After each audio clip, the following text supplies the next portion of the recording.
Welcome back to the channel, and I want to speak on this thing about some red beans and rice, or just beans and rice. There's just certain kind of beans that I don't really care for. However, these are my favorite here, the red kidney beans or red beans, or whatever type of beans you like. And it's just part of the permanent palette this way. Now, when it comes to doing these beans, you just have to check them out, and you go through them. I got them all in a pot right here. And, you sort them for rocks and things and dirt and stuff that might be in there. And, you just don't pour the beans on in the pot and start cooking them, But one thing you want to do is sort them out. And which I'm doing right now. And then you want to let them soak.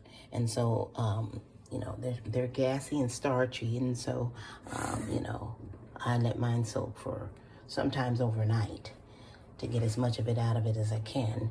But, sometimes it might have to just be for a couple of hours. You just run a little water in there, make them soak. Make them soak a while, okay? The beans soak. And sometimes I add a little bit of baking soda in there just to get some of the starch out and stuff like that. Let them soak, it kind of helps with the cleansing of the beans. So I'll do that.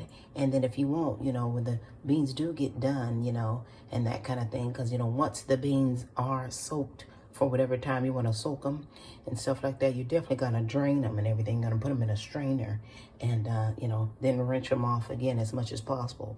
And then when it's time to prepare to cook them, you get some real good filtered water to cook them in. Now, as far as your seasonings and your tastes for the beans, you can do whatever you want to do.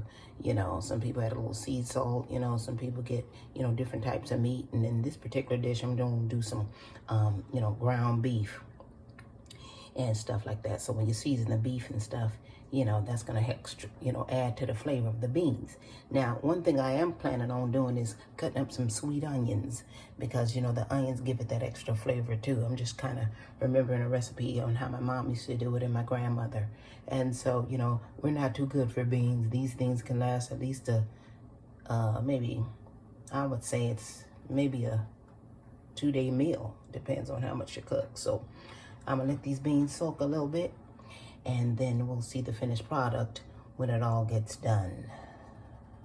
Good old beans and rice. Now here's the finished product. Some good old red beans. Good beans. Now you can cook some rice or some grits if you want to. Even some cornbread. But we're just going to make this a what I would call what my son called a quadruple B meal. Beans, bread, butter, and beef. And just have it your way. We ain't too good for beans. What a delicacy. This look like this might be, a meal with possibly some leftovers, depending on the size of the bowl. This here is good eats. I'm ready to dig in and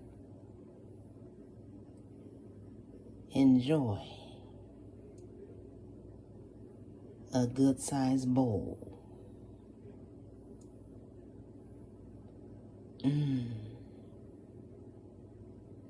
A good-sized bowl for my soul.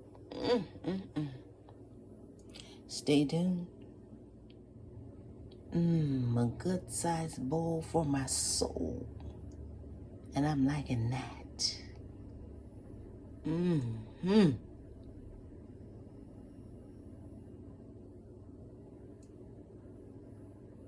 Stay tuned.